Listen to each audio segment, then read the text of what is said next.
I got out of law school, there were very few women practicing law in Topeka. You could easily count them on your fingers.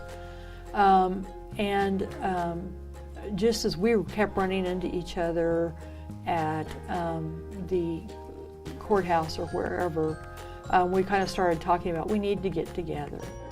We said, you know, there's a lawyer's table at one of the local downtown eateries, and we were not brave enough to approach that table, and we had not been invited to that table. But we decided we should start having lunch at the same eatery. Yes, I was really fortunate to be one of the original committee members for Topeka Women Attorneys Association back when we were meeting at the Myron Green cafeteria, and we were the girls' lunch bunch. Several of us met there, and a couple of people, I think kind of from the class of Washburn Law 82, Kathy Reeder and Barb Rankin, decided that we should organize. Maybe Barb was the first president, Kathy was the second, Lori was the third, I was the fourth, and Marla was the fifth. So those were the first 5 years. And you know, what we started to see is more and more women who were from other parts of the state who would make a point of being in Topeka on a day that we had a meeting so they could join our lunch meetings. And so occasionally we'd say, you know, we really ought to do something so that we do reach out to women in other parts of the state. And it was easy to talk about but not do anything. And anyway, as I approached the end of my year of president, I decided that it was time to do more than just talk about it and to actually undertake organizing something. And so I said that in that year after my presidency that I would chair the start of a conference, which has now become known really as the Lindsborg Conference. And when you're spending time in a town like Lindsborg for 2.5 days, there is plenty of time for personal interaction. So you have a chance to have a comfortable conversation with anybody that's here. I really value the experiences that I had in planning the Lindsborg Conference because I worked in collaborative ways with the women across the state and especially in Wichita, and we became friends. And I think the thing that I noticed the most about the women coming to the conference is that they can be themselves, whether it is what they wear or how they speak or what they're talking about or the issues in their lives. Everybody is themselves. There's no putting on tough guy armor. And so we just kind of, it's like the old movies where kids get together and say, let's put on a show or something. And that's kind of what we did.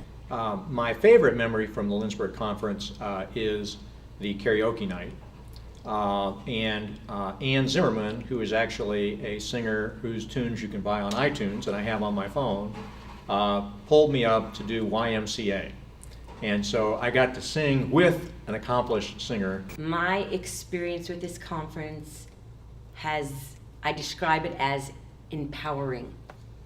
And I first came to the conference probably 10 years ago and was very nervous because it seemed like everyone here had a connection. And the minute I got here, I was part of the group. Well, give me all you got and don't hold it back. Well, I should probably warn you, I'll be just fine. No offense to you, don't waste your time.